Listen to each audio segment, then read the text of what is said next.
Hi, welcome back to another session of our Read Alouds of Our Wonders book. If you're following along, we are in page 170, The War. It was Charlotte who has the inside scoop of why everyone was dicing me. I found a note inside my locker at the end of the day. Meet me in room 301 right after school. Come by yourself, Charlotte. She was already inside the room when I walked in. Sup, I said. Hey, she said. She went over to the door, looked left and right, and then closed the door and locked it from the inside. Then she turned to face me and started biting her nails as she thought, Look, I feel bad about what's going on, and I just wanted to tell you what I know. Promise you won't tell anyone I talked to you. Promise. So, Julian has this huge holiday party over the winter break, she said. I mean, huge. My sister's friend had her sweet 16 at the same place last year. There were like 200 people there. So, I mean, it's a huge place. Yeah, and? Yeah, and well, pretty much everybody in the whole grade was there. Not everybody, I joked. Right, not everybody. Duh. But like even parents were there, you know? Like my parents were there. You know, Julian's mom is the vice president of the school board, right?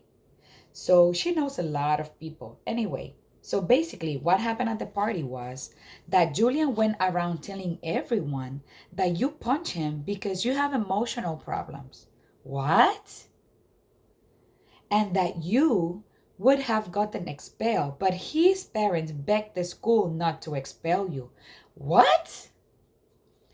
And that none of it would have happened in the first place if Dutchman hadn't forced you to be friends with Augie.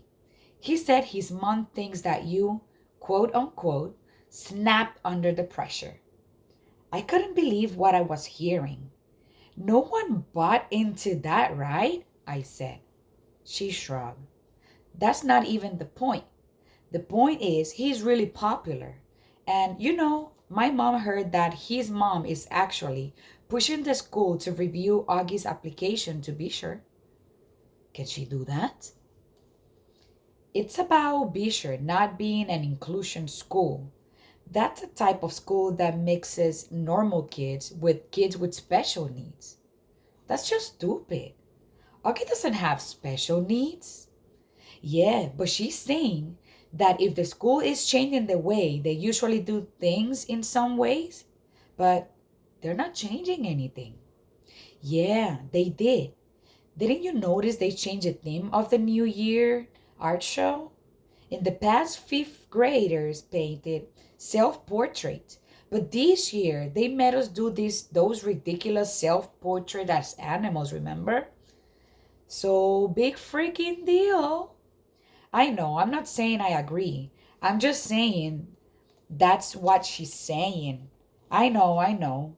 This is just so messed up. I know. Anyway, Julian said that he thinks being friends with Augie is bringing you down. And that you, for your own good, you need to stop hanging out with him so much. And if you start losing all your old friends, it's like a big wake up call. So basically, for your own good, he's going to stop being your friend completely. Newsflash, I stopped being his friend completely first. Yeah, but he convinced all the boys to stop being your friends for your own good. That's why nobody's talking to you. You're talking to me. Yeah, well, this is more a boy thing, she explained. The girls are staying neutral, except Savannah's group, because they're going out with Julian's group. But to everybody else, this is really a boy war. I nodded. She tilted her head to one side and pouted like she felt sorry for me. It is okay that I told you all this, she said. Yeah, of course. I don't care who talked to me or not. I lied. This is all just so dumb. She nodded. Hey, Does Augie know any of this? Of course not. At least not from me. And Summer? I don't think so. Look, I better go. Just so you know, my mom thinks Julian's mom is a total idiot. She says she thinks people like her are more concerned about what their kids' class picture look like than doing the right thing. So, heard about the photoshopping, right? Yeah, that was just sick. Totally, she answered, nodding. Anyway, I better go. I just wanted you to know what was up and stuff. Thanks, Charlotte. I'll let you know if I hear anything else, she said. Before she went out, she looked left and right outside the door to make sure no one saw her leaving. I guess even though she was neutral, she didn't want to be seen with me. Hmm. I know that you probably have a lot to say about this chapter. What did you think about what Julian had planned, the way that he had convinced everybody in the school that they need to stop being Jack's friend for his own good, supposedly? And what do you guys think the way that Charlotte was handling the situation? Do you think that she did the right thing in telling Jack, or would you do something else? So just type it on the comment. Okay, one more chapter for today. Switching tables. The next day at lunch, stupid me, I sat down at a table with Tristan, Nino, and Pablo.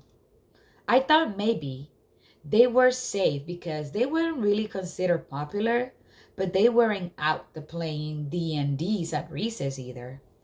They were sort of in-betweeners. And at first, I thought I scored because they were basically too nice to not acknowledge my presence when I walk over to the table. They all say, hey, though I could tell they look at each other. But then the same thing happened that happened yesterday. Our lunch table was called, they got their food, and then headed towards a new table on the other side of the cafeteria. Unfortunately, Mrs. G, who was the lunch teacher that day, saw what happened and chased after them. That's not allowed, boys, she scolded them loudly. This is not that kind of school. You get right back to your table. Oh, great. Like that was going to help. Before they could be forced to sit back down at the table, I got up with my tray and walked away really fast. I could hear Mrs. G call my name, but I pretended not to hear and just kept walking to the other side of the cafeteria, behind the lunch counter. Sit with us, Jack. It was Summer. She and August were sitting at their table, and they were both waving me over. Okay, so I think that once again, Summer and August, they're right there to the rescue, right? They rescue Jack during this kind of like difficult situation that is happening at the cafeteria. So, guys, I think that, this book has a lot of things that make us think. There are a lot of situations that we could analyze, that we could see, and that we could try to make connection with it. We have seen that happen before. If we're seeing it with our own eyes in our own cafeteria, right? So I want you guys to post it on the comments. I hope that you enjoy these 2 chapters of our Wonders book. So, and I'll see you guys next time for another Read Aloud of Wonders book. Thank you, and remember to click subscribe, click on the bell so you can receive notifications as soon as I posted a new video.